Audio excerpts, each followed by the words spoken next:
Hi, Hello, Taylor. Are see me? you there? Hi, We can't see you yet. Oh, Hi, Taylor. hello. Woo! Alicia. Queen. Welcome. Oh, Oh Queen. my God. Woo. Thank Sorry, you guys. so much. Yeah. No, thank you. I was trying to make. I'm so technologically challenged, and I have 2 Zoom meetings today, and I think I was on the wrong one. So I know which one. I know which one you will be on later, Taylor. Really? Yes, we are good friends with the person that you'll be talking to. Yes, Lisa. Yeah. Yes, Taylor, thank you so much and welcome to our little Asian chit chat Zoom room. Thank And you, Alicia. thank you for this incredible honor that you're giving to us, the Asian fans, giving us an opportunity to meet you and to chat with you. It's such an honor to be here. Thank you guys so much for having me and for creating this space for us all to spend time together. It's awesome. Thank you. Thank you so much. And yes, we will take this opportunity to also share with you some of our local cultures. So it is really a chat session, not an interview. We'll leave the interview to the professionals, okay? We are quite lazy fans. So, okay, I don't speak for them. I speak for myself. Yeah, I'm quite a lazy fan, so I couldn't ask very good show questions. So Yeah, so yes. lazy that you came all the way from the Philippines to see me in the States.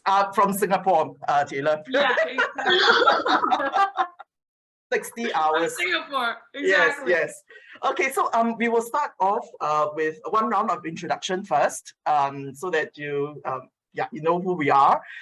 So I'll start first. I'm Alicia from Singapore, Taylor, Singapore. Not Philippines. Okay, so you'll see at the as a virtual background photos of our local festivals. So we'll take this opportunity to share with you some of our favorite local festivals as well. Yeah, so Singapore is made up of migrants from the regional countries. So we have 4 major ethnic groups, the Chinese, Malays, Indians, and Eurasians. So I'm ethnic Chinese. So my favorite festival is actually Chinese New Year. Surprise. Okay, so yes, so Chinese New Year is a time of looking back at the year that just passed, thanking the blessings that we received for the year, and looking forward to hopefully a better year ahead. So it's also a time for reunion of family members and also friends. Chinese New Year is celebrated over 15 days typically. And during this time, these 15 days, usually family and friends visit each other, bringing our blessings and greetings to each other homes. And I thought that, this is a very interesting nugget. In ancient Chinese myth or legend, the goddess that made the world goes by the name of Nuwa. Is a goddess who actually made the world. And on the 7th day, she created humans. So, so every 7th day of the Chinese New Year, we celebrate it as everybody's birthday. The 7th day of Chinese New Year is everybody's birthday. Yes. So that's another reason to feast on food. So it's all about feasting and eating, yes, for Chinese New Year. What was her name? What was the Nuwa. Nuwa. Nuwa? Yes. Wow. Yes. Yeah, so that's from me. So I'll pass on to Grace. Grace, please. Hi, Taylor. Hi, Grace. Hi, I'm Grace and I'm from Thailand. I love Thailand. It's my favorite place I've been in the world. Oh, thank you. So this is my favorite festival in Thailand. We call it Loi Krathong. You know, Loi Krathong is on the night of 12th lunar month, which is usually on November.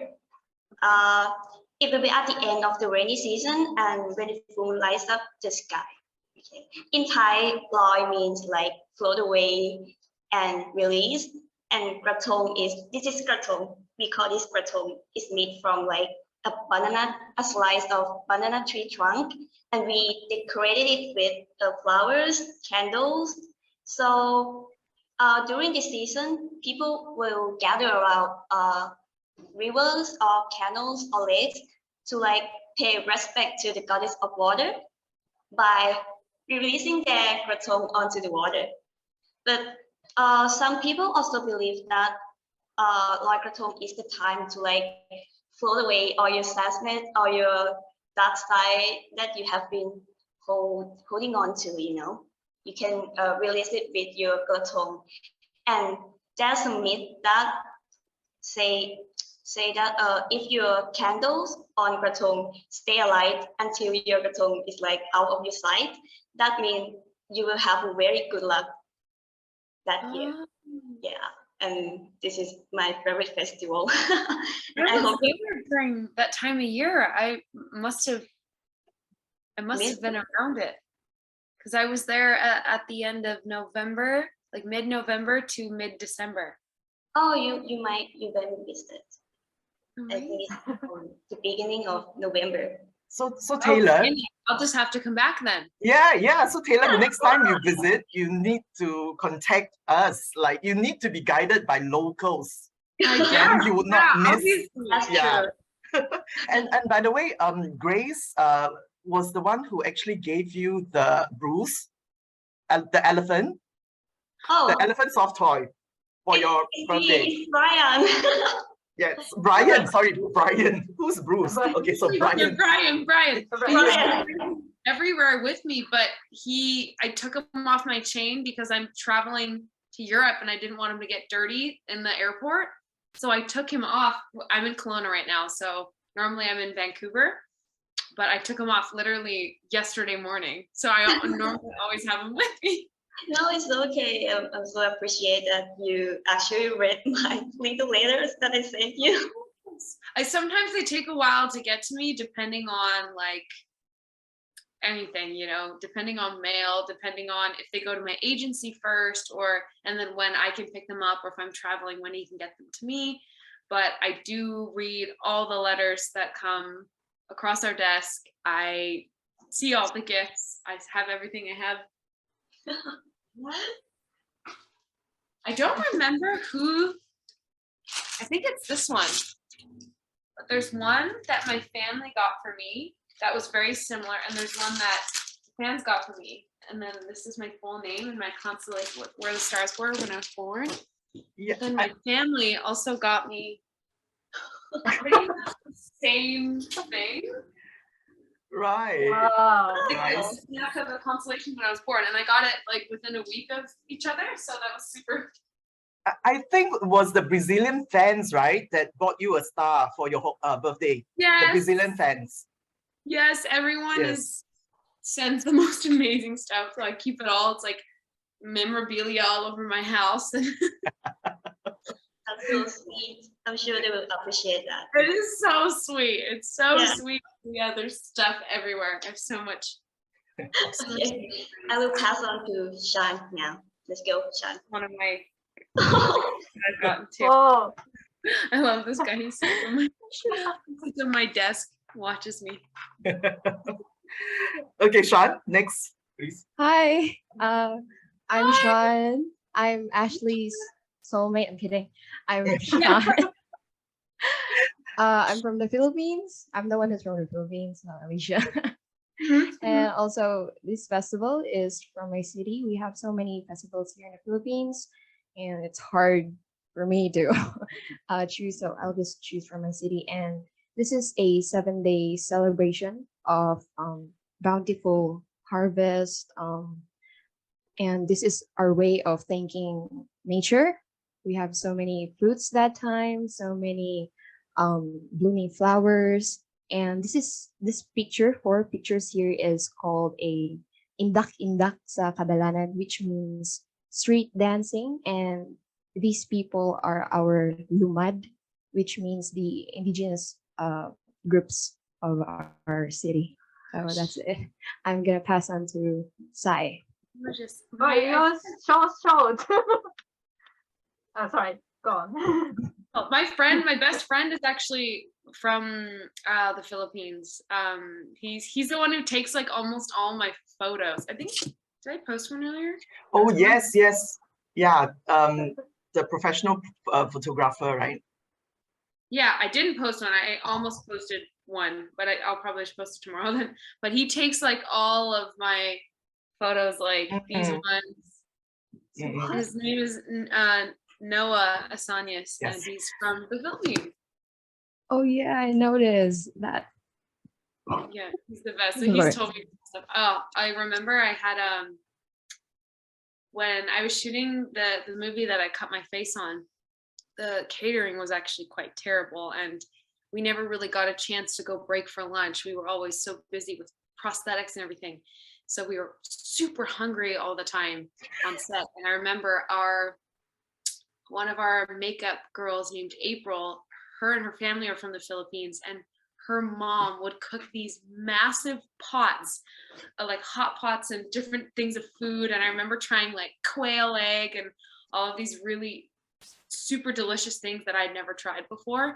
But she kept us safe and healthy and fed during the really, really cold winter.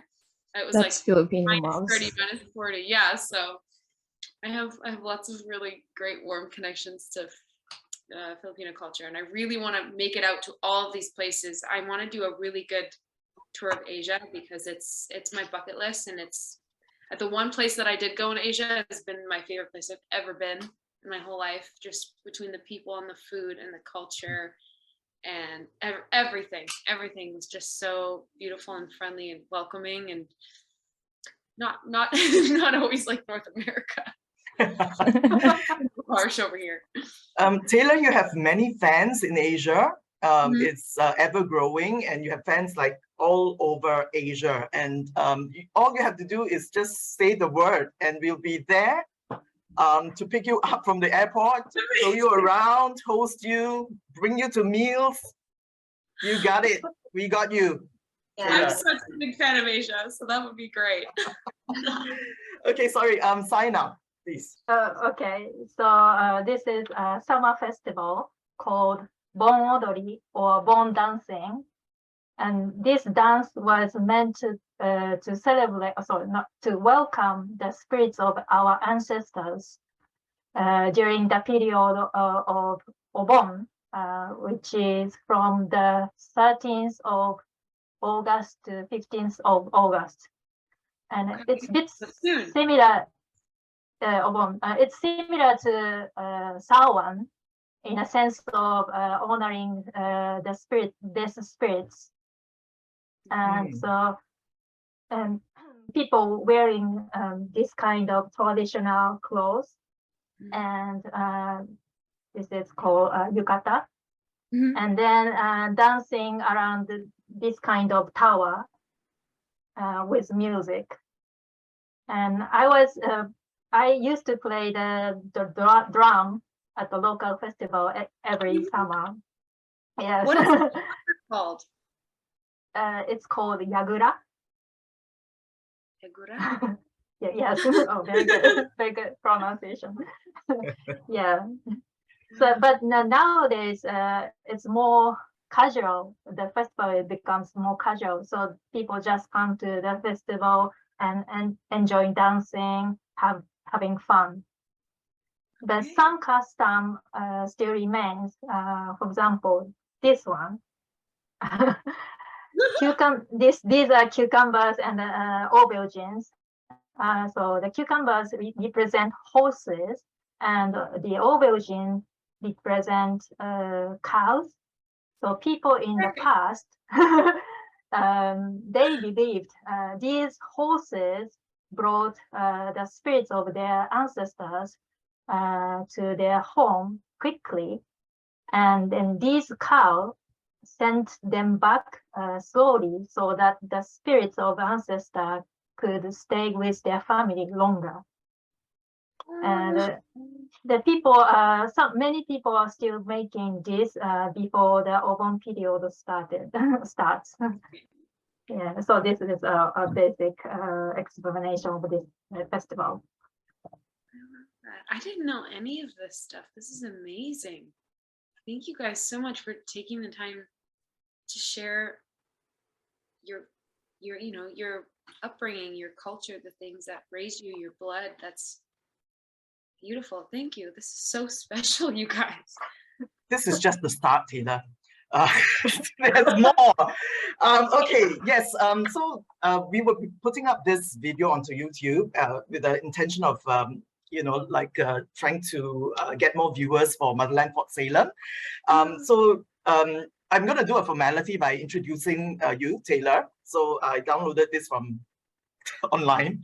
All right, so Taylor Hickson, born and raised in Canada, Taylor's career began at the age of 12, singing alongside her father on stages throughout British Columbia.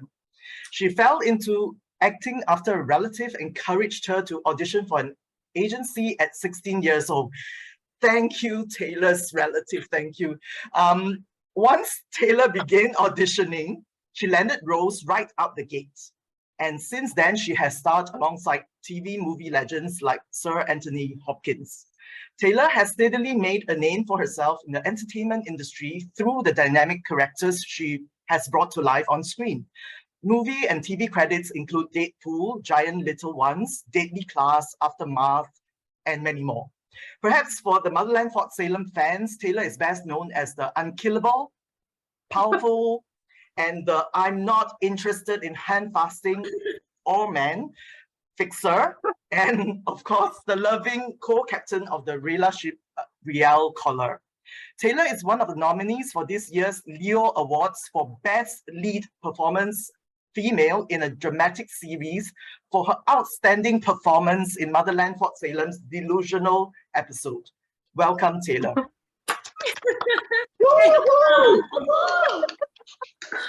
My gosh. You know my life story better than I do. Okay, so yeah, because we know that your time is really tight, so we'll just dive into the question right now. We have some questions for you. Yes. Okay. So we'll start off with Grace, please. That's me. So you mentioned this earlier, and I was quite shocked because it's like you can see the future. That I'm gonna ask you, like, is there a place that you want to recommend us as a place that we have to visit once in a lifetime? Like, is there a bucket list there? I mean, two places really stand out that I've gone to that for me were really special, but I also spent the most time there getting to know the people and the food and celebrations, all of it, the culture. So the two that really stand out for me would be Italy, which is definitely more, I don't want to say pretentious holiday, but it looks a little bit intimidating because it's so classy and upscale, and I know I was a little intimidated going there and making sure, I wanted to learn a good amount of Italian and dress a certain way, and that's something I always practice when I'm stepping foot on someone else's land, is to understand the do's and don'ts, what's respectful, what's disrespectful, just to help navigate my way around because I travel solo often, and to also encourage to make friends with locals. So Italy was amazing just because of the simplicity of living. They don't really eat anything that isn't out of season. Like everything they eat is in season. They don't really transport or import vegetables from other places. They only eat what they grow, which I found so admirable. And I found that, I went plant-based a couple years ago just for health reasons. I was finding a lot of information and problems in my daily life that were resolved through cutting out gluten and dairy and meat and sugar and alcohol, all the good stuff, and even coffee. And I found in Italy, nothing hurt my stomach. And I think that could be the practice of mindful eating too, really taking the time to sit there. When you sit down at a table, that's your table for the night. Here in North America, it's all about the turnover. How fast can we get you in and out of the restaurant, get your tip, get you out, get the next person seated, whereas they just sort of leave you there. And they only stop and talk to you to fill up your wine. So I found that I could basically eat anything there. And the same sort of thing applied to Thailand as well, which is the second favorite place that I love. They're very, very different, but I love them both so dearly, and they taught me some very special things about myself and really pushed my boundaries. I mean, the Thai people are known for the land of smiles, you know, and it's like every time I walked by a family sitting on their porch on the street, they're eating out of a hot pot, they'd be like, come sit down, come share food with us.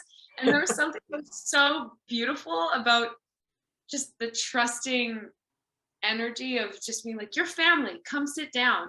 And it's something that people are so afraid of in North America, and just even the acknowledgement of people on the street, you know, I've really struggled with that moving to bigger cities where it's like, you know, growing up, I could walk to school or like everyone waved at each other when you drove by, and people don't do that. They look the other way in the elevator. And that was something that I really liked about Thai people. I found them all to be very present, and just very uncompromising in their way of living. You know, they're not always looking to have bigger, better, newer technology, more, which is, I think, America's restless and not happy with anything that they have, and there's no gratitude shown. And I find in Thailand, what I've noticed in a lot of Asian culture in general is just the practice of gratitude and appreciating what you have and what's around you and your family.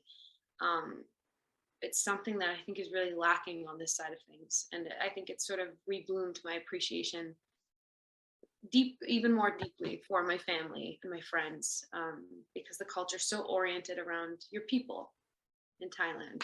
So that, and not to mention, it's some of the best food I've ever had in my life too. So those two places I think were very, very special. It's like our pride here. And I had my last night. Never the same.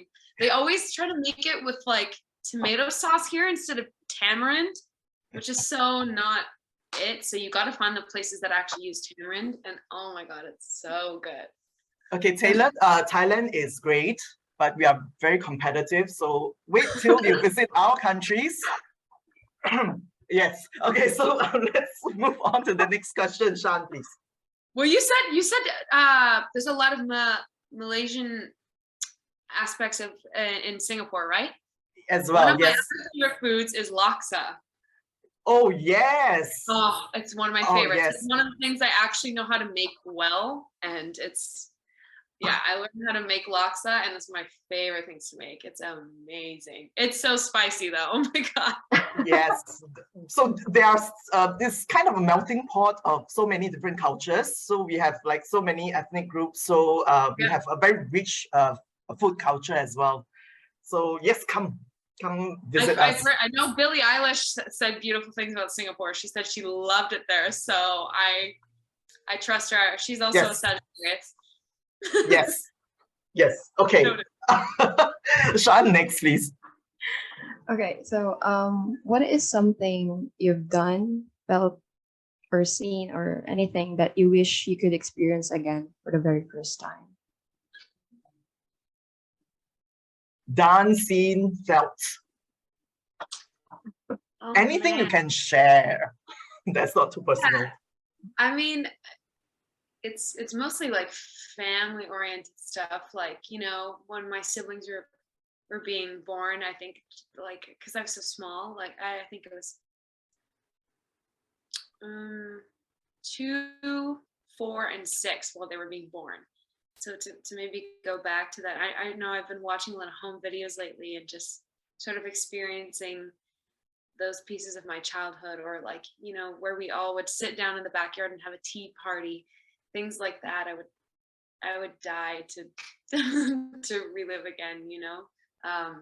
Being 8 years old and then sticking my face in the lilac bushes in May and June, and eating off my raspberry bush. Like, these are all things that I think really shape the way that I communicate with nature and my environment, and the things that and the way that, you know, rain smells. Where I live in a desert basically in Canada, and so when rains here, it smells so different because it's like relief rain. So it smells like hot, dry grass getting wet, and it smells so good.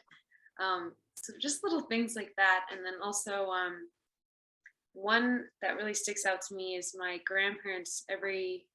My grandparents on my dad's side have both passed, and they were huge in shaping me growing up. You know, they were like a second set of parents to me. I've always been really close with my grandparents, and my grandma and my grandpa would come and sit and watch us do Easter egg hunts every Easter, and they'd sit and like peel eggs under the under the pine trees and just eat them and make fun of us and play around and like argue with each other because they were those grumpy old people.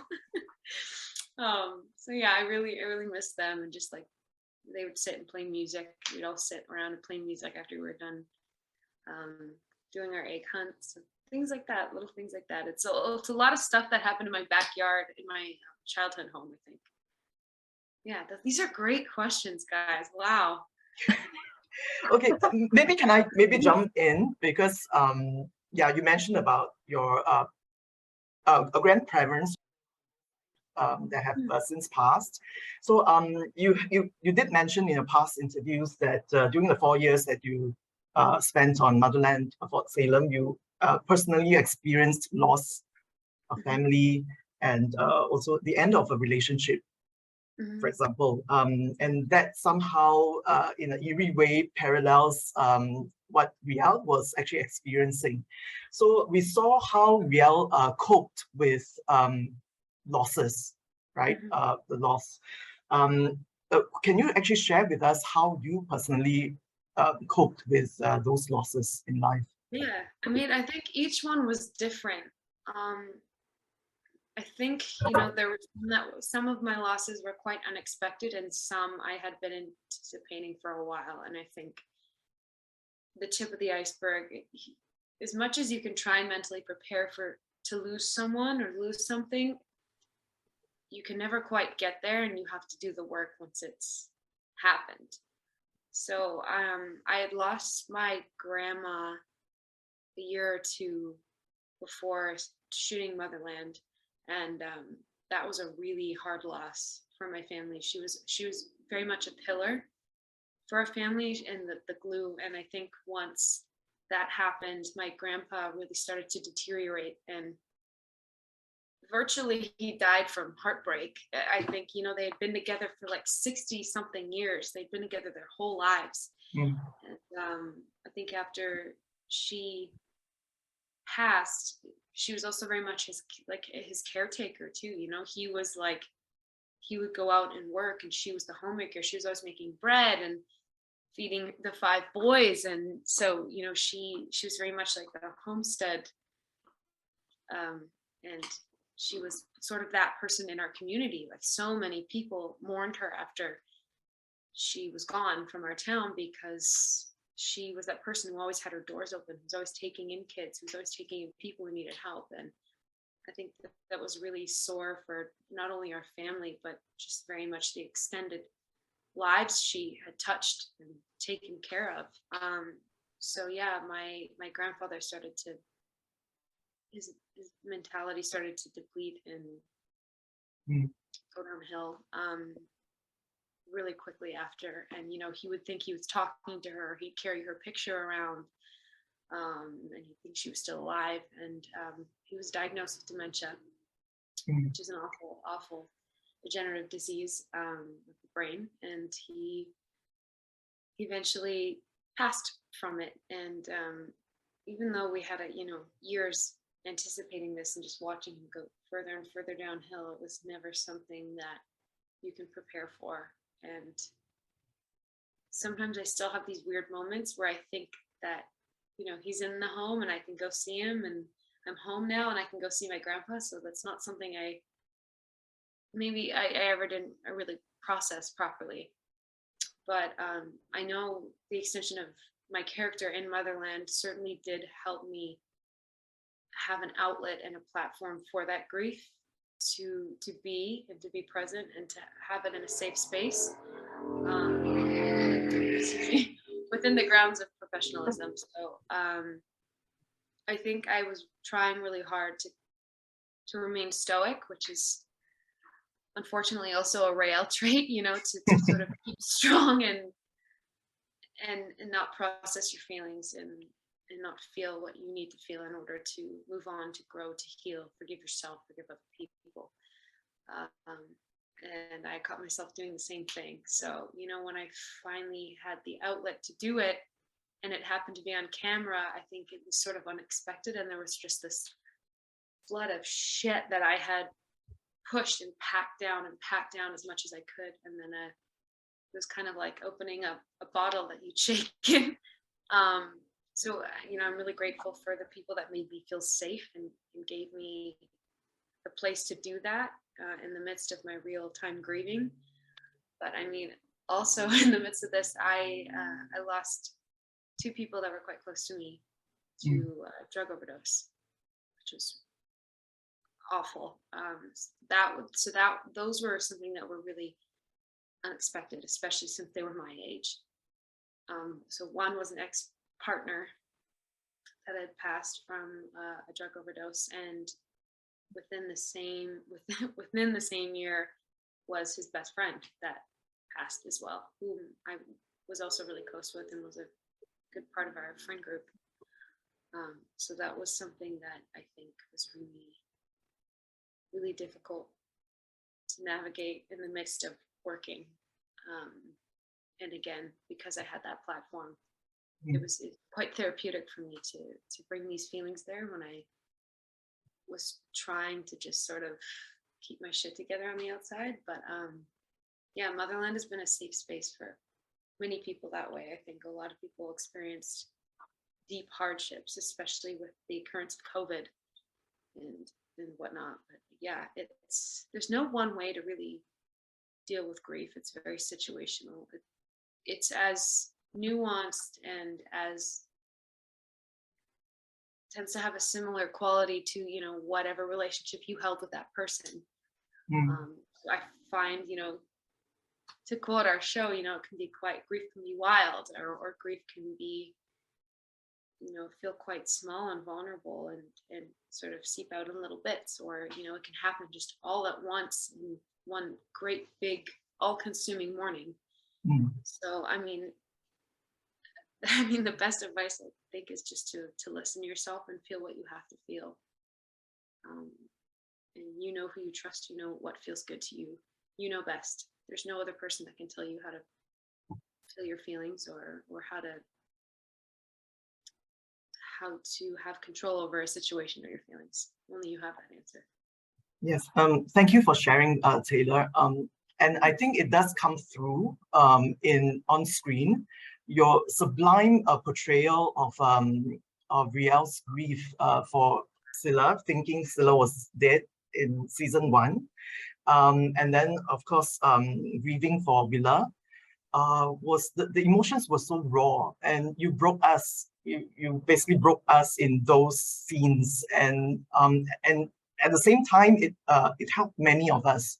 It helped many of us, those of us who were going through something similar. And I don't know whether you remember, Taylor, when I met you, I told you that the reason that I went to QFX was to thank you. If I could just share something personal very quickly here, because time is running. I found Motherland Fort Salem quite late in December. And that was shortly after my mom passed away in November. So for 11 months, she was fighting cancer. And during those 11 months, I saw how she deteriorated. She was a very strong and proud woman, very much like Willa. And to see her progressively losing her faculties, it was very, very painful. I'm sure very painful for her as well. So I was actually with her at the hospice during her last moments, alone with her. And I actually saw her struggle to breathe for at least 2 hours, struggling to breathe. I remember feeling like a 5-year-old at that time, helpless, because there was nothing I could do. There was nothing I could say because I didn't know what to say because she was non-responsive already. And I remember just saying, Mom, please remember this. So it was very triggering what you said in season 2, episode 5, when you were trying to summon Willa's spirit. And then she didn't come, and you said, "Mom, please." So I said that exact words to her. Then she passed. Yeah, so after that, I thought I was okay because I didn't cry. Not because of pride, but I couldn't cry. So I thought I was okay. Then I started watching Motherland Fort Salem. And in season 1, episode 6, that scene of Riel sitting in the room alone, silently grieving beside the window with the light flooding in, that broke something in me. And for the first time, yeah, I cried. And I knew that I wasn't okay. And that, I think, possibly saved me. So Taylor, thank you so much. Thank you. And I think I say this for other fans as well who are experiencing something similar. Thank you. Thank you so much for sharing that. To fathom how, you know, the storytelling of Motherland touched people this way, and, you know, helped us both in our grieving. That's exactly what happened to my grandmother. The same way she deteriorated, like she was the toughest son of a bitch you'd ever see. You had to watch her deteriorate, and it's just yeah, there's no words. Thank you so much for sharing that. And the show means so much to all of us in so many different ways. So we were very devastated when we heard that season 3 was going to be the last season. So yeah, we're not giving up yet, Taylor. We are fighting to save the show. Yeah. Okay, so yes, let's change the mood a bit. So sorry. Yeah, not supposed to be like that, but yeah, maybe Sai, your question, please. Okay, so let me ask a vital question. So we all know you are a great actress and a great singer, but what do you think you would do if you are not actress or singer? Okay, I've had a few. There's 2 things that really stuck out to me. I love, this could be why I fell into acting too. I love the study of psychology and human relationships. It is the entire point of living to me, is just trying to understand more than what's outside of my experience. Just trying to gain more compassion, more empathy, trying to understand other people. I think human relationships and humans are so complex and intricate. And, you know, I've always been the one to study my own relationships and why some worked and why they didn't. And, you know, what boundaries did they teach me? So something from, you know, from a very early age I wanted to do was being a counselor or a therapist, just because I loved the study of people. I love being that person that people came to talk to as a neutral party to, you know, give my objective as much as could be opinion, or to just listen, you know, to be a listener. I think I quite often take the side of the talker. So it's one of the only things that really captivates me long enough to keep me quiet and to listen to people, you know, talk about their feelings or their situations, or, you know, what's going on in their environment, or what's going on between themselves and another person, the parent, family. You know, it's something that's really always captivated me. So I think a therapist would be one, and another dream that I have that I hope to still fulfill in my lifetime is to be a coffee barista. I want to learn how to do latte art. I want to work in like a tiny little hippie coffee place and serve coffee to people. Regarding therapist, I think you've already counseled all of us. So partly your dream already comes true. See, that's the thing, is like I get to have these opportunities where I feel like that is so fulfilled in me, where and it's mutual. You know, we can talk about why life and where life has brought us to this point, and how we've been shaped, and what emotion and what vehicles brought us to where we are. It's just so fascinating to me to hear about other people, and I think it's also the relation of that makes you feel less alone in what you're experiencing, and how there are so many people there if you just use the outlet to have support, to have strength, to have community. That's one of my favorite things about this show, is I think it's really connected a lot of people that maybe wouldn't have found common ground or wouldn't have looked for it without the storytelling of the show, and finding a network of people and family that everyone really looks out for each other. And look at you guys are all from different countries, and we're all have this amazing ability through technology to speak to each other and to share how the experience of motherland has shaped us, and it's changed us for the better and helped us grow. It's so fascinating to me. Okay, I'm going to move on to this question that many fans are curious about, wanting to ask, but never, I think, got asked. So I'm going to ask it now. We only have had maybe 1 or 2 interview with you and Amalia together. Mm-hmm. So the Tamalia or Tamalia's interview is seems to be so elusive, after that 1 or 2 interviews that happened in season 1. Yeah, any chance of us having another Tamalia's interview?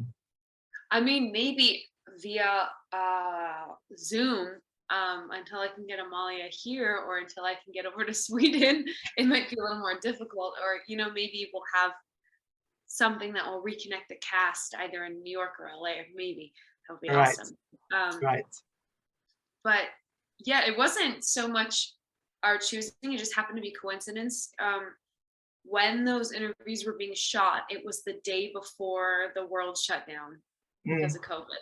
So I was put on the very last flight back to Canada from New York, which was like March 15th, I think. And then the world shut down on March 16th. So I was on the last flight back to Canada out of New York really late. And everything shut down after that. And so our press tour was cut short, and then we didn't get to do any press for 2 or 3 because of COVID. And just, everyone was, our show was, more or less coming to a conclusion. It was just so busy, and there wasn't the opportunity, again, due to COVID, that everything's sort of via Zoom now. It's sort of elevated to this sort of technological platform of not really needing to be in person or share space physically. So I've noticed people are quite picky about when they do choose to have you in person, which is why I've been loving these conventions so much. It's because it's like the one opportunity I get to do it. And the one I'm leaving to go to Europe in a few days, Amalia was supposed to be there, but I'm hoping, there's already submissions coming in for next year for different Pride cons and things. So there's some out in Europe, which I think would be much more accessible to her. But I know there's one about a year from now that's also in London that I'm hoping to go to, and maybe she'll get to go too. So I think maybe conventions will be our best bet. Yeah, actually, fans would just be happy if it's a Zoom thing as well, just the 2 of you. Yeah. Yeah, so it's so maybe on the platform of Lisa's platform, the Starry Mag, will be, or ours. Just come. I was like just spitballing this idea or putting it out there. Maybe people will have the idea to put in that request, because we're both more than happy to do that. I think we've just been getting individual Zoom requests, so it would be awesome to have a group on that. Taylor, can I give you my number later? Yeah. Yes. Okay. I think we better kind of move on. But before we move on, I think we need to ask a show question. Let's at least ask a show question to show that we are actually fans of the show. Yes, perhaps maybe Grace, your question, question 7. Yes. 7. Show question. Yes. Okay, okay. Yes. I'm quite excited. Yes. Okay, so can you describe what were your feelings when you came to the set as Rael Collar on the first day of season 1 and on the last day of season 3? Oh man. Yep. Well, the first day of season 1 was, if you want to talk about the pilot, I had sat in the chair. We had this like sort of makeup and hair test that we do the week before to really sort of figure out our characters' looks. And I probably went through like 30, 40 hairstyles, and they'd do my hair and then they'd walk me out in front of this like chair of people, our producers, all of our directors, and they go, "How about this one?" And they went, no. And so we did that probably like 25 to 40 times, like a ton. We changed a million hairstyles. And, you know, finally I come in with the braids and they're like, okay. And then I go out and I come back with another thing. They're like, well, we did like that braid thing. Would you shave your head on the one side? And I was like, nope, that is not in my contract. This is just a pilot. Like, it's not even greenlit yet. What if I just shave my head and then like, they're like, sorry, the show's not going. I was like, no, it's not in my contract. And they're like, okay. Well, we do like the braids. Let's try the braids. And I was like, okay. And I remember and the braids really evolved as we went too. So, you know, at first, the first person who did my hair, her name was Santa. And what they would do is they would braid underneath both sides here. And they would take the ends of the braids and tuck them up under my hair. And she would sew them with a sewing needle and thread to get them to stay. So, and you can kind of see it in the first shot where I'm coming after Abigail and we're about to have a throwdown, our first fight sort of in the pilot. And they do that classic sort of back of the head thing that they had with Rael for a long time. That was one of our directors loved that. His name was Steve Addison. And so that was where that shot started. He got a shot of the back of my head and you can kind of see the braids as they're like sewn up. And then, you know, eventually they started saying, why don't we leave them down? Why don't we only do 2 braids on the side instead of 3 or 4? And so like more hair started coming out. And with that, Rael began to change, evolve, embrace her femininity, embrace her intuition. And that's not to say like her aesthetic femininity that everybody, I think, confuses male and female energy with physicality. This is more about her spirit. This is more about her yin and yang, her dark and light energy. I think she was so attached to this masculine way of living because it felt protective. It felt like she was taken more seriously. It felt like she was feared. And I think the real fearsome thing is that dark feminine energy, but it's something from the burning times, I think, had been confused as weak or a threat because they started turning that energy against one another. They started pitting women against one another. And, you know, you see that evolve into media today, like women on Instagram. You see that shift where it's women still don't know how to trust each other yet. They still don't know how to really stand united yet. It's something that we're still very much navigating, that I think was something that was broken in us evolutionary wise a long time ago. So you see the navigation of that with her, and you know, her hair changing to, you know, where you last see her in season 3, which the finale hasn't aired yet, so I'm not gonna say too much. But we're walking on to set the first day with those braids felt transformative. It felt powerful. It, like, I was me until I sat down in the chair and I got my braids in. So that was quite odd for me to go into season 3 and go, well, this is her signature thing. In order to protect herself, these people are undercover. So, and especially since they're strayed from the army now and they don't have that separation that was also contributed to, you know, loyalty to the army, you don't have your braids anymore. And I was like, what?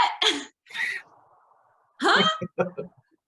So it was a really interesting thing to play with, and I think I was really attached to that physicality, and I think it really gave me something that bonded me into that character for the day.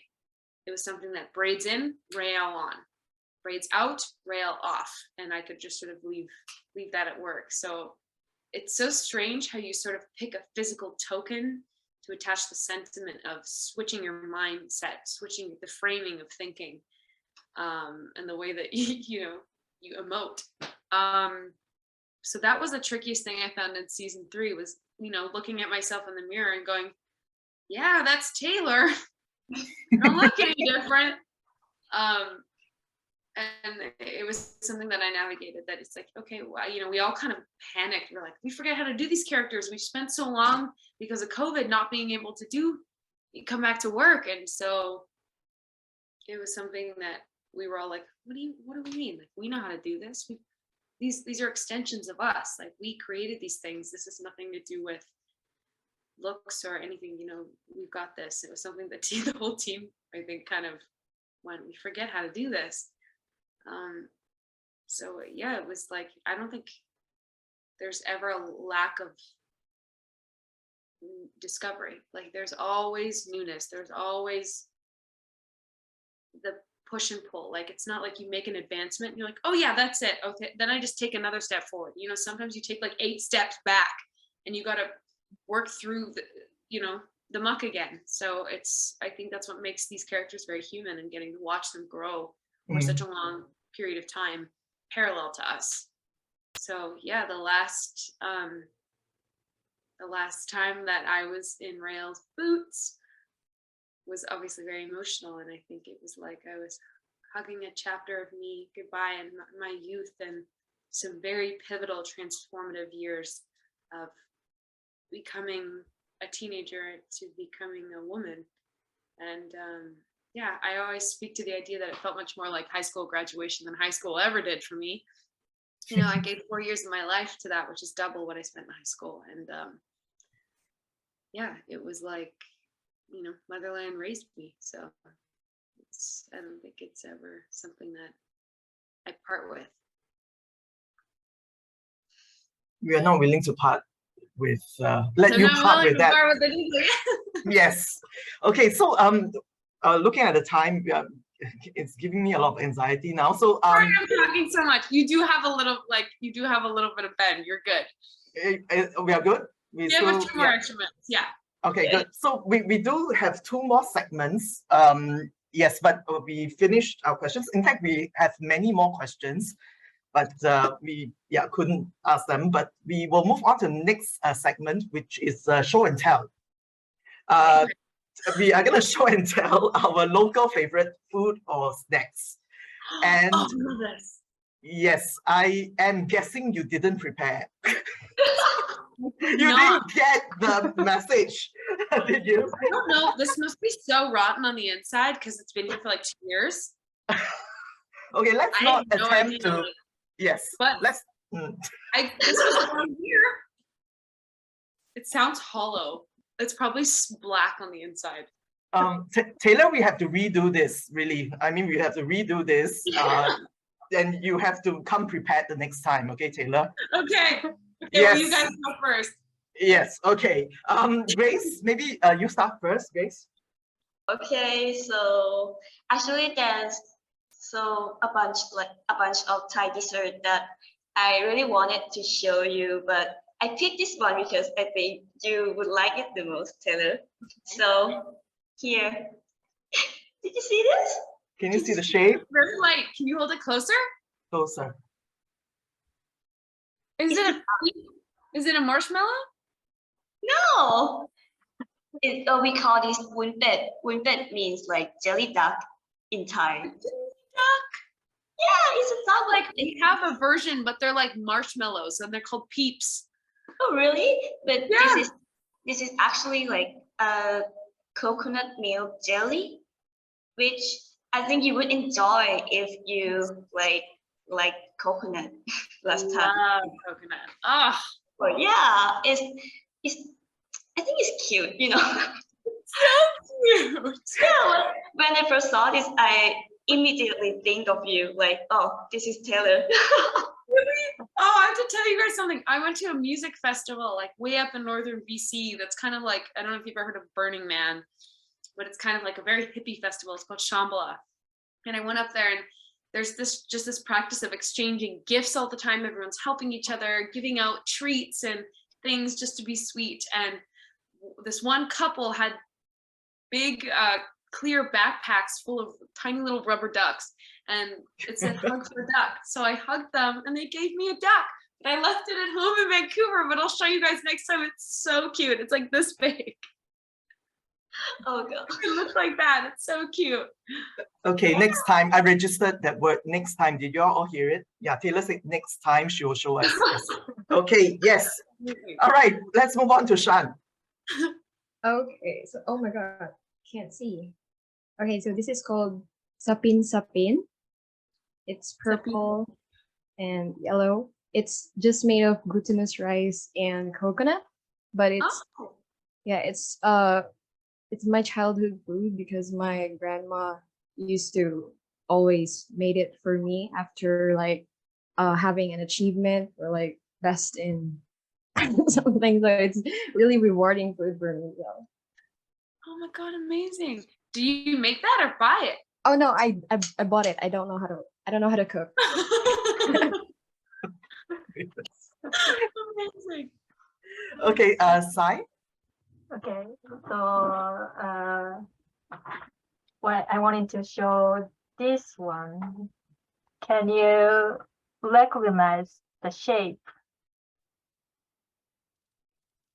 It's hard to see. A mushroom! Yes, it's a mushroom-shaped chocolate biscuits. Oh my god, those are so cute. Those are from Japan? Yes, yes. Gosh. You are now forever associated to mushrooms or ducks. I'll take it. Those are my favorites. My favorite things. Okay, I'm last. So I'm gonna show you like some local delicacies. These are called Nonya Kuehs.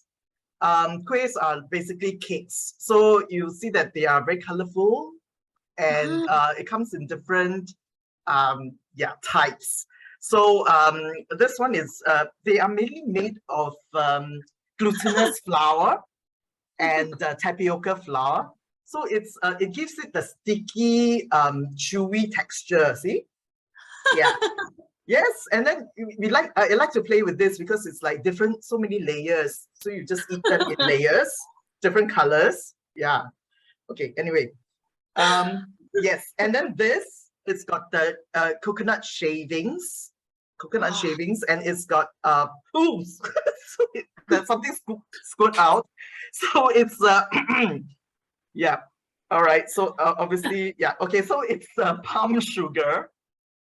Yeah. So it's come to Singapore. It's yeah. We've got lots of wonderful food, and yeah, I've got this all over me now. And What's your favorite one? Did you get it on me? I see Rael Abigail Tally on your shirt. oh yes. Oh, look at amazing. We prepared something for you. Yeah. In fact, we are going to. Some of us are going to see you in London. Really? Yes. Who am I gonna see? Alicia. Me, I'm going. I moved mountains for you, Taylor. I moved mountains for you, and I'm gonna fly in to I see thought you you. weren't gonna be able to come. Yes, I moved mountains for you. Yes, I'm going to see you there. We're gonna edit this out. Okay, so Sai will be there as well. Yes. Oh my god, you guys! Yes, just for you, Tay. Because because I don't watch the other show. I don't know what I'm gonna do when you're busy with your other stuff. So yeah, I'm just flying in. You've been to 20 London? hours this time. 20 Why is it so hours. long in London? I thought it was closer. Yeah, but because of the time I bought the tickets late, so they are very expensive. Direct flights are really expensive, and so I got the one that transits. So yeah, 19 hours to, and then another 19 hours back. We love you, Taylor. We love you. That's sorry I if couldn't in be any there. doubt, if you are in any doubt, yes, just remember me. We're gonna have so much fun though. We're gonna have so much fun. Yes, we are. Okay, so yes, we move on to the last segment. I hope there's still a bit of time. For that, there's a last segment, which we call it Learn Our Local Slang. So I'm gonna share screen. All right. So Oh, you made a PowerPoint! I yes, love PowerPoints. you love PowerPoints. Yes, come visit us again. I'll make as many PowerPoints as possible for you. Okay, so we wish to introduce or share with you some of our local languages. Okay. So we're going to play this game, and basically we will insert one local word into an English phrase, and you are supposed to repeat after us how to pronounce it, and then you are supposed to guess what the word means. Okay? Oh, no. We start with Thai slang. Okay, let's start with me. You know what? I stayed up since 8 a.m. until now. I'm not surprised that I'm feeling quite young. So the word is young. Can you repeat that? Young. Yum. And I think it means yucky or hungover. Close. But can you try another word? Really Mi- tired? Exhausted? That's right. Yeah. Correct. Yes. That was my first guess, but I felt like that was too easy. So I was like, maybe I feel yucky. I feel hungover. Might be. So it's actually better. an impression to describe someone when someone looks, drained, exhausted, like really tired, like me right now. I haven't slept at all. I'm so excited to see you. You guys. It's 3 Yeah. a.m. No, it's 4 a.m. here. Tell It's 4 5 a.m.? a.m. Yeah. What is you guys? I could do this at a different time where you can actually sleep. Oh my god. And We I need- just have exam today. Taylor, look how much I love you. I love you guys too. Do you know what? I got up at 6 a.m. and my partner worked all night. My partner works in film, worked all night, didn't sleep. And then we got in the car and drove all the way to Kelowna just to make it on time for this interview. So we drove 5 hours and we got here just in time. Oh, So I really wanted to talk to you guys too. Thank you. Thank you. Thank you. You guys are staying up so late. Oh my god, I'm so touched. we are so confused that for example, I don't know whether I should brush my teeth or not. Yeah. You breakfast It was- Okay, so next, Philippines. Okay. So you should eat well and take care of yourself. After all, you're my palangga. Can you repeat that again? Palanga? Palangga.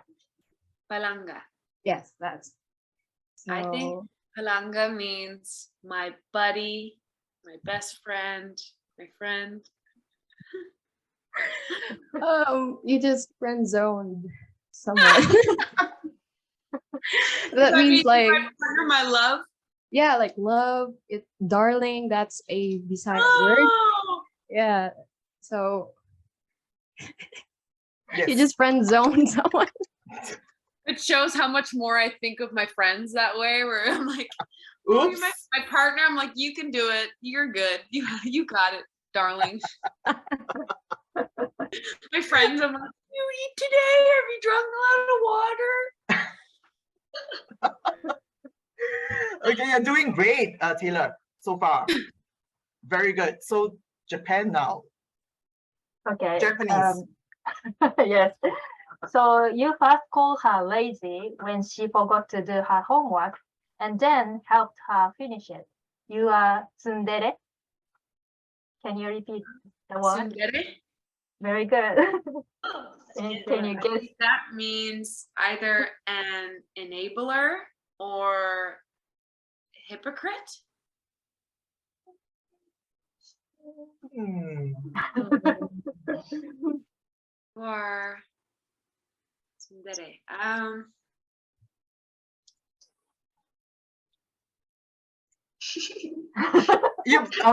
Sai, you need to give Taylor more, maybe some Okay. hints. Is there an English Hey. equivalent? Can I guess? Can I give the character or from the mother one? No, not yet. Can I give Maybe- the character later? Later, yes. Okay. Okay. Yeah.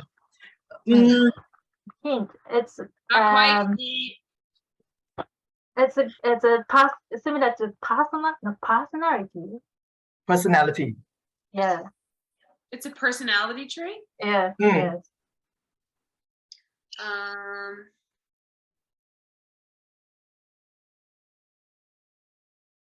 I'm trying to think of an English equivalent.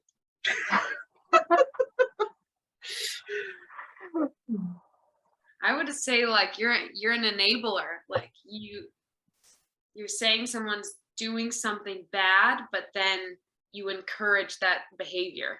It's very, very close to the answer. Very Yes. close. Mm. Yes. But more on the positive light, actually. Oh, it's more Positive. positive? Okay. Yes. Yeah. Maybe Sai, you could. You are Yeah. Can I help- give the answer, or should I give a hint? Maybe I can give the answer. Give a hint. Give Yeah. a hint. Okay. I give a hint.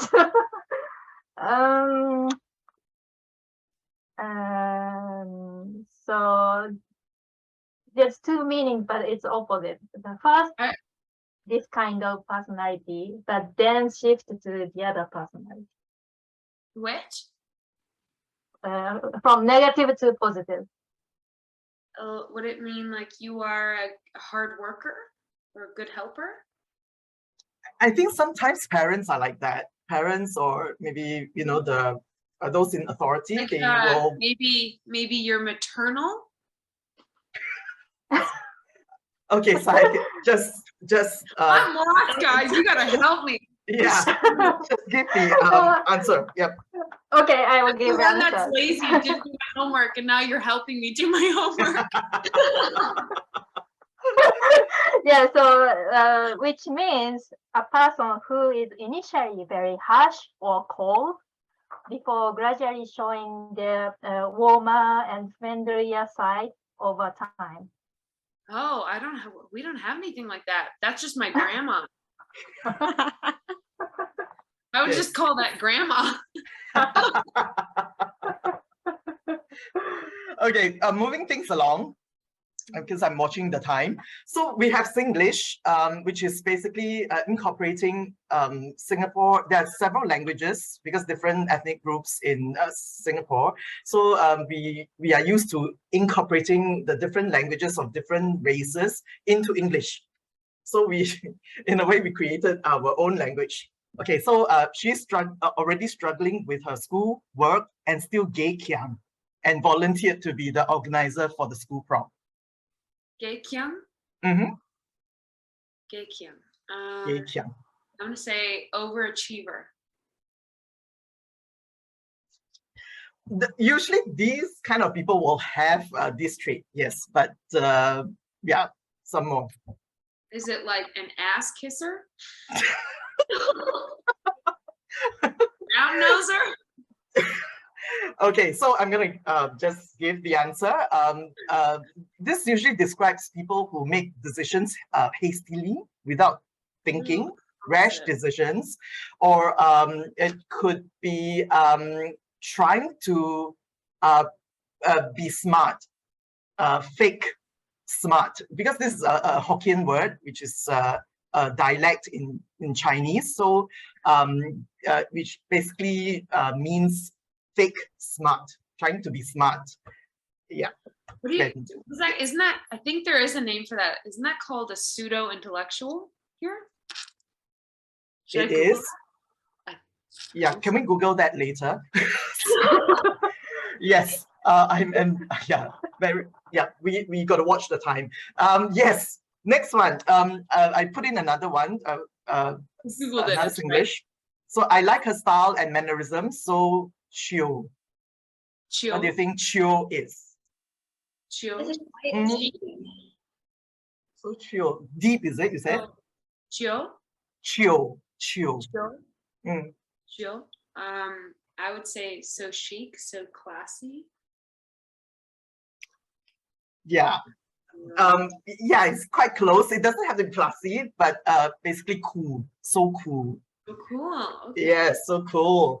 Okay, so in order to test your understanding of what we shared with you, which character in Motherland Fort Salem is these? From my point of view, I think Palanga, is that how you say it? Yeah.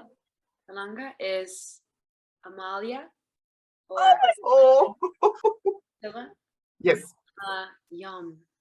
That was the first one. That one was tired. Who's tired?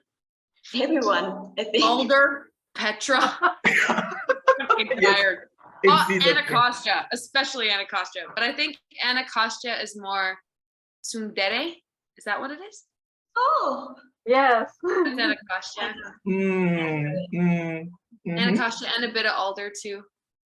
hmm. Gekyung.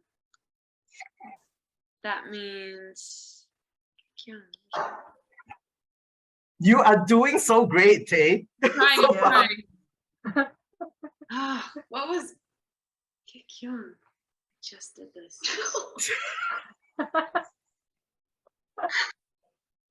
This is the one from. This is the first one from Singlish, Your- yes. Singlish. Yeah. Mm. I know this. I haven't gotten enough sleep to be quizzed.